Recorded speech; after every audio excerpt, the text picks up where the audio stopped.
What you should notice here are two curves that kind of have patterns as they kind of go up and down, kind of like a heart monitor or something like that. Now, you should notice about this curve right here, you should notice there's a middle here. We're going to call that the midline. So hopefully you can see right here down the middle, that splits it in half. Do you see how it's the same distance to the top and the bottom from that middle line? And we call that the midline. And hopefully you know a horizontal line is y equals. So that would be y equals -1 is the middle line of this graph. Now, the amplitude is the distance from the midline to the maximum and minimum of this graph. And can you tell you go 2 down and 2 up? So my amplitude would be a 2. All right, and the last one is my period.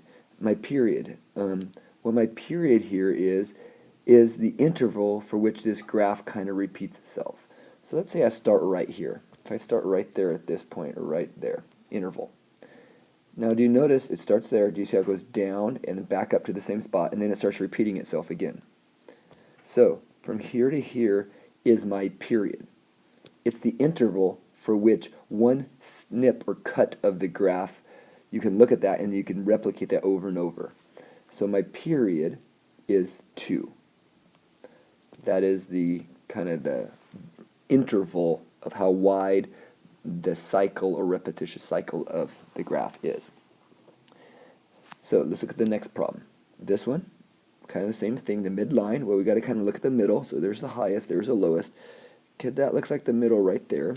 So I'll put that as my midline, which that would be y equals, because it's horizontal and it looks like it's 2.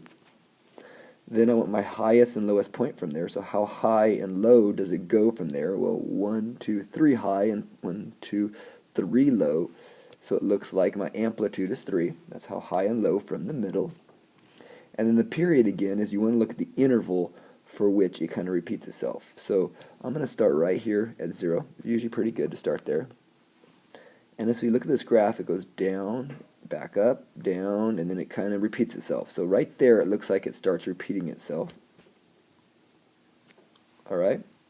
And how wide is that interval? Now, the tricky thing is this is not going by numbers. It's going by pi intervals, or numbers in relationship to pi. So if we look at that interval, I go from 0 to 2 pi over 3. So hopefully, you can tell that would be a length of 2 pi over 3 is the interval for the kind of the repetitious cycle of it. Now I could have went from here to here, but that still would be from pi over 3 to pi would be 2 pi over 3. I could have went from here to here. It just all depends on how you see it, because that would be pi over 3 and pi over 3. If you look at the increments on the bottom, it doesn't matter where you find your period. You just got to start somewhere and think how wide is it before it repeats its cycle.